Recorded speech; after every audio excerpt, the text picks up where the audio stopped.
Hello students, ये है लीन online और मैं हूं अमिक्यू सर। हम लोग आज उस कंडीशन पे पहुंच चुके हैं जहां नीट 2025 से रिलेटेड कई बातें की जा रही हैं और अलग अलग प्लेटफॉर्म पर अलग अलग बातें इससे रिलेटेड जो हो रही हैं स्प्रेड आउट हो रही हैं। अब मुद्दा ये है कि एक अलार्मिंग सिग्नल है नीट 2026 के स्टूडेंट के लिए। और अगर मैं ये भी कह सकूं कि बच्चों ने क्या सीखा, नीट 2025 से क्या सीखा, ठीक है। वही हमारा टारगेट है कि जो नीट 2026 के एस्पायरेंट्स हैं, जो नीट 2026 को देंगे, वो इस नीट 2025 के पेपर से क्या सीखेंगे। सबसे पहले एक प्लेटफॉर्म को हम समझ लें कि इस क्लास की जरूरत हमें क्या है, इसका क्या वैल्यू है, किन के लिए मैं इस वीडियो लेक्चर को रिकॉर्ड कर रहा हूं। वैल्यू इतनी सी है कि जिनने नीट 2025 दिया है और उनको लग रहा है कि हम कट ऑफ के आसपास नहीं पहुंच पाएंगे, अभी कट ऑफ तक बात नहीं है ये, है ना। जब रिजल्ट आएगा तब कट ऑफ की बात करेंगे हम लोग। एक तो वो एस्पायरेंट्स और एक जिनको फ्रेश है नेट 2025 देनी है। अब वो कौन सी चूक नहीं करेंगे, कौन सी गलतियां नहीं करेंगे, है ना, जिससे हम उन चीजों को अवॉइड कर सके और नेट 2025 के पेपर को बेहतर दे सके। पहला तो इसका प्लेटफॉर्म ये है कि नीट 2024 में इतनी सारी क्यूज हुए, इतनी सारी गलतियां हुई कि एनटीए को भी इस बात को समझना हुआ कि 720 प्लस इतने बच्चों के मार्क्स नहीं आ सकते, तो पेपर का एक स्टैंडर्ड होना चाहिए। जो कई लोग हाई तौबा मचा रहे हैं कि पेपर बहुत हार्ड था, ऐसा था, कभी हिस्ट्री में नीट की ऐसा पेपर आया ही नहीं, ये सब क्यूज है। ऐसा तो होना निश्चित था, ठीक है। इसे आप हार्ड पेपर नहीं कह सकते, आप ये कह सकते हैं कि एनटीए ने अपनी पुरानी गलतियों से सीख लेकर एक स्टैंडर्ड पेपर बनाया। और वो स्टैंडर्ड पेपर का एक रूल था कि भाई कुछ स्किप कीजिए, जो आते हैं उनको क्वेश्चन को कीजिए। लेकिन कोचिंग्स का सबसे ज्यादा इसमें कंडम हुआ। जो बड़ी बड़ी कोचिंग्स हैं जो अपने पुराने ढर्रे पर चल रही थी, उन कोचिंग्स को बहुत दिक्कत आई और उनके बच्चे बहुत ज्यादा हिले। इवन वे स्टूडेंट्स के मुझे फोन आए जो 720 मार्क्स की सोच के चल रहे थे पेपर से पहले और मॉक टेस्ट में अच्छे मार्क्स ला रहे थे। लेकिन अब उनको दिक्कत ये आई कि उनका जो पेपर था वो उस स्टैंडर्ड का गए नहीं। 720 तो बहुत दूर की बात है, वो बच्चे 600 के आसपास भी नहीं पहुंच रहे हैं। तो ऐसा क्या हो गया, ऐसा क्यों हुआ और उससे हमने क्या सीख ली।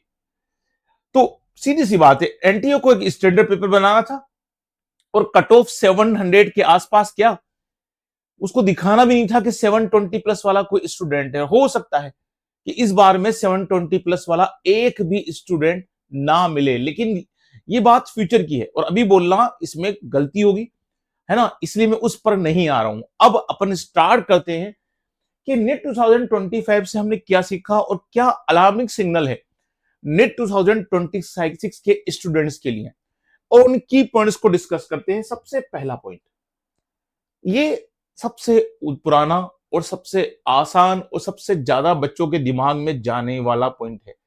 कहना आसान है कंसेप्चुअल स्टडी, लेकिन जैसे कंसेप्चुअल स्टडी की बात आती है बच्चे नहीं करते।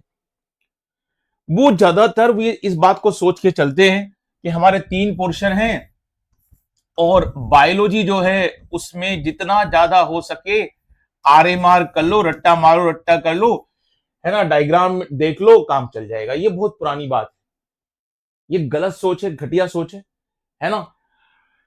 तो ये तो करना ही नहीं सही। केमिस्ट्री में बच्चा थोड़ा सा ध्यान देखता है और केमिस्ट्री को वो क्या करता है, कंसेप्चुअल तो पढ़ता है और न्यूमेरिकल हैंड जो होता है उसकी तैयारी करता है। फिजिक्स में बच्चे के साथ कई बार वो फोबिया के चक्कर में गलतियां कर जाता है और सबसे ज्यादा ध्यान देता है फिजिक्स पर। ये पुराना है, मैं आपको सीधी सी बात कर रहा हूं, कंसेप्चुअल स्टडी कीजिए, चाहे फिजिक्स हो, चाहे केमिस्ट्री हो, चाहे बायोलॉजी हो। इस कंसेप्चुअल स्टडी में एक मक्खन की परत लग जाती है केमिस्ट्री और फिजिक्स में, और वो क्या होता है, न्यूमेरिकल। मैंने कई बार कहा है फिजिक्स और मैथ्स में कोई डिफरेंस नहीं है। मैथ्स फिजिक्स, फिजिक्स मैथ्स, यानी आपका मैथमेटिकल माइंड है तो फिजिक्स आपको उसको उसी तरह से पढ़ना होगा। अगर आप इसको थ्योरेटिकल पर समझ के समझ रहे हैं तो कंसेप्चुअल पक्की बात है आपका सिलेक्शन नहीं होगा, है ना। आप किसी एक पोर्शन को तैयार करके दूसरे पोर्शन को अवॉइड नहीं कर सकते। आपको फिजिक्स, केमिस्ट्री, बायो को इस तरह तैयार करना होगा कि तीनों पोर्शन आपका एग्जाम के टाइम पर साथ दें। क्लियर? तो इसलिए मैं छोटी-छोटी बातें आपको बता रहा हूं। इसलिए कंसेप्चुअल स्टडी कीजिए और ये बात को दिमाग से लगा निकाल देना कि बायोलॉजी में एनसीईआरटी की रट्टा मार लें और उसकी जो अलग-अलग बच्चे, मैं क्या बोलता हूं, मैं यूट्यूब पर देखता हूं छोटे बच्चे बताते हैं, देखो मेरी एनसीईआरटी को मैंने इतना रंगीटे मार लिए, इतने हाइलाइटर से हाईलाइट कर लिया, और वो दिखाते अपनी एनसीईआरटी, उस पर व्यूज देखिए 3 मिलियन व्यूज, 4 मिलियन व्यूज। ये बंद कीजिए। ये बच्चे हैं, ये अपने उस एक्सपीरियंस को बता रहे हैं जो बहुत शॉर्ट टाइम पीरियड का एक्सपीरियंस है। खुद एनटीए ने अपने एक्सपीरियंस से चेंज किया कि भैया पैटर्न उस तरह का दो जिससे बच्चे, अब वो बच्चे निकले जिनको समझ हो पेपर कैसे अटेंड करना है। ये नहीं कि किसी भी हालत में अपने 700 प्लस आना चाहिए, नहीं आए तो मेरा सिलेक्शन नहीं होगा या मुझे जीएमसी नहीं मिलेगा। तो इस पॉइंट को आप बड़े ध्यान से कंसिडर करें, कंसेप्चुअल चलें। अब इसमें क्या ध्यान रखना है, ये जो टीचिंग चलती है वो टीचिंग में जितना अच्छा टीचर, एक्सपीरियंस टीचर होगा वो कंसेप्चुअल पढ़ाएगा, और जितना नया नवेला टीचर होगा वो जितना ही ज्यादा आपको रट्टा मारने की कोशिश करेगा। तो ये आप पे डिपेंड करता है। अब इस पॉइंट को मैं कितना भी लंबा ले जा सकता हूं, मुझे जरूरत नहीं है, मेरे बच्चों को बस इतनी सी बताने जरूरी थी कि कंसेप्चुअल स्टडी करें बच्चों। अगले पॉइंट को देखते हैं। अगला पॉइंट है हम लोगों का कि यार हम लोगों को बार बार कहा जाता है एनसीईआरटी पढ़िए, वो अच्छी बात है, एनसीईआरटी पढ़िए, चाहे केमिस्ट्री हो, चाहे फिजिक्स हो, चाहे बायो हो, एनसीईआरटी से। लेकिन यार ये क्या करें, कुछ क्वेश्चन एक्स्ट्रा है, इस साल एक्स्ट्रा क्वेश्चन पूछे गए। आउट ऑफ, मैं एक बार देखा था, आउट ऑफ सिलेबस क्वेश्चन कोई भी नहीं था। एक बार फिर दिमाग से निकाल देना दीजिएगा आप, ये आपकी समझ है कि आउट ऑफ सिलेबस है। एक्स्ट्रा क्या होता है?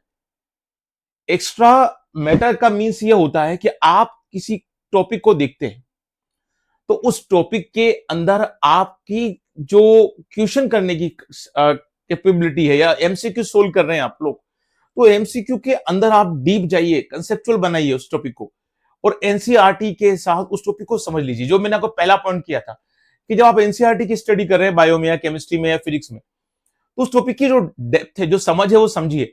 और एक्स्ट्रा का केवल ओनली मीन्स वही है कि जहां आपको लगता है कि इस टॉपिक में डीप जाने की जरूरत है, या हर टॉपिक पे वेरी करेगा कि इस टॉपिक पर कुछ क्वेश्चन डीप आ सकते हैं, तो वहां डीप जाइए, और इतना सा ही जाइए कि आप कुछ ज्यादा मैटर फैला के मत कर लीजिए। फिजिक्स में स्पेशली ध्यान रखिए कि आप इतना ज्यादा एक्स्ट्रा मत ले जाइएगा कि कोई दिक्कत आए। और मुझे बड़ा ताज्जुब आता है कि फिजिक्स से खुद लेक्चरर्स कह रहे थे कि इस साल का पेपर बहुत टफ था, इस बार बच्चों से होता ही नहीं, है ना। वही बात है, यही बायो की हालत थी, यही केमिस्ट्री की हालत थी, यही फिजिक्स की हालत थी। फिजिक्स वालों ने अपनी बात बोली, केमिस्ट्री वालों ने अपनी, बायोलॉजी वालों ने अपनी बात बोली।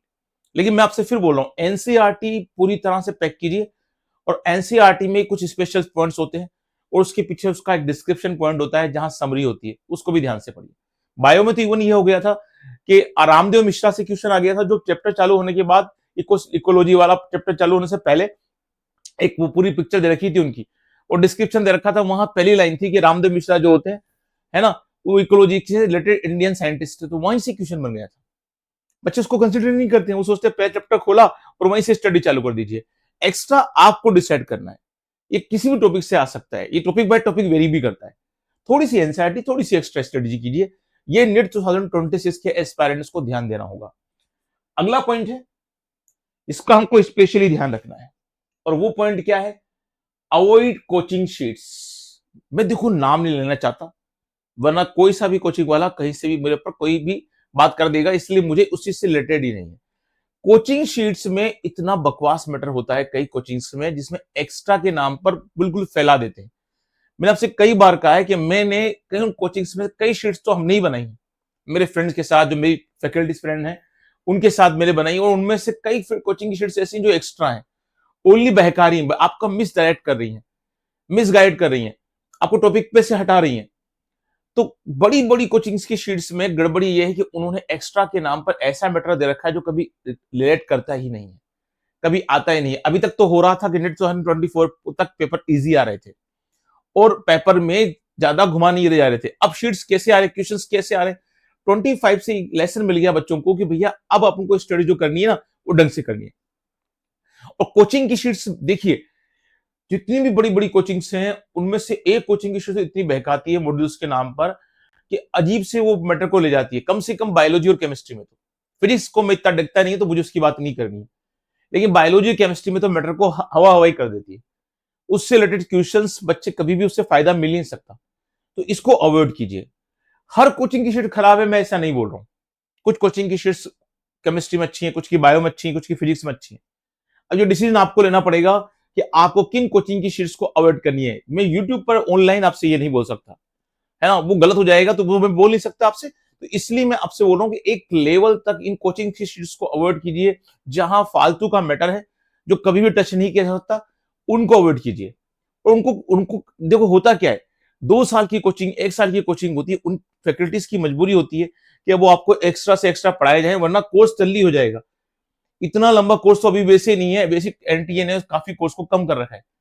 तो कम कोर्स कम कर रखा है, तो इससे क्या होता है, अब कोचिंग की जो फैकल्टीज वो करेंगे क्या? वो उनके पास एक ही काम है कि यार लंबा लंबा खींचो मैटर को। चाहे अगर कोई तो एमबीबीएस की फैकल्टी होती है, वो आपको एमबीबीएस दर्शन करा देती है ना, कि भाई ऐसा होता है हमारे एमबीबीएस में, इतना इतना डीप जाना पड़ता है। तो वो डीप की जरूरत आपको अभी तक नहीं है यार। जब आप एमबीबीएस करोगे, ऑटोमेटिक आप लोगों को पढ़ना का मौका मिलेगा। क्लियर? तो इन कोचिंग्स की शीट और इन एक्स्ट्रा पढ़ाने वाले, फालतू का मैटर पढ़ाने वाले टीचर से बचिए, इन फैकल्टी से बचिए। चलिए नेक्स्ट आते हैं हम लोग, prepare notes on short notes. ये बहुत खास पॉइंट है। आपके नोट, शॉर्ट नोट्स साथ चलना चाहिए। यानी आप नोट्स बना रहे हैं और कोचिंग की शीट्स को अलग रखिए, खुद के एक नोट्स बनाइए, और साथ ही साथ जब वो टॉपिक कंप्लीट हो जाए तो उससे रिलेटेड शॉर्ट नोट्स हाथों हाथ बना लीजिए। ये प्रेशर वाला काम है, इतना टाइम होता नहीं है, लेकिन अगर आप ये साल भर ही काम करते रहे, अभी नीट 2026 के लिए हमारे पास पूरा साल है, आप नोट्स और शॉर्ट नोट्स दोनों को साथ लेकर चलेंगे, तो मैक्सिमम चांस है कि आपका जो पेपर होगा उस टाइम पर आपके पास रिवीजन का फास्ट तरीका होगा। आपने अपने हाथ से ही नोट्स लिए, अपने शॉर्ट नोट्स लिए।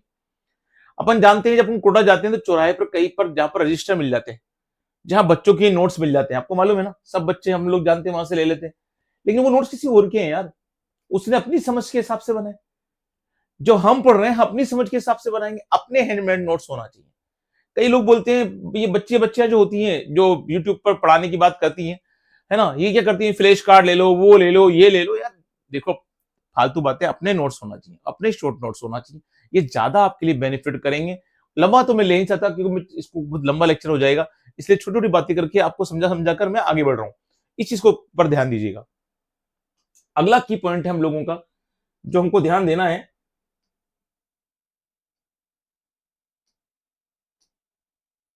वो पॉइंट क्या है? वो पॉइंट ये है कि भाई यूट्यूब पर इतने ज्यादा अभी प्रेजेंट टाइम पर यूट्यूबर्स अवेलेबल हैं कि आपको ये डिसाइड करने में दिक्कत आती है कि हम किसका लेक्चर देखें, किसका लेक्चर नहीं देखें। मैं क्या कह रहा हूं, छोटे छोटे बच्चों ने यूट्यूब चैनल्स बना रखे हैं और वो अपने छोटे से एक्सपीरियंस को आपके सामने शो कर देते हैं। और ऐसे यूट्यूबर्स के टच में आने वाले बच्चे सबसे ज्यादा मिसगाइड हुए हैं निट 2025 में। इन लोगों ने अपने हिसाब से बोल दिया टॉप 50 क्वेश्चन ये आने वाले हैं, ये ऐसा है, वन शॉट 90 मिनट का। लास्ट टाइम पर भी बंदे फर्स्ट में, सेकंड में, थर्ड में तक भी ये वन शॉट दे रहे थे, है ना, कि इसमें से आएगा, इसमें से आएगा, उलझा उलझा कर, उससे कोई मतलब नहीं था। तो इन जो बिल्कुल ऐसे न्यू कमर टाइप के यूट्यूबर्स हैं, जो आप लोगों को टॉपिक्स की नॉलेज रखते नहीं है, वो और उस पर घुमाते रहते हैं। अब वो रेस्टोरेंट में बैठे हैं तो वहां पर भी एक यूट्यूब वीडियो बना देंगे लास्ट टाइम, ठीक है, ताकि आप लोगों को बस वो उलझाए रखे। तो ऐसे ही इन लोगों से ही बचें आप लोग, क्योंकि ये लोग आपका क्या होता है, जो आपके जो एक ट्रैक होता है उस ट्रैक से आउट कर देते हैं आप लोगों को। तो मेरी बातों का आप लोग ध्यान रखेंगे।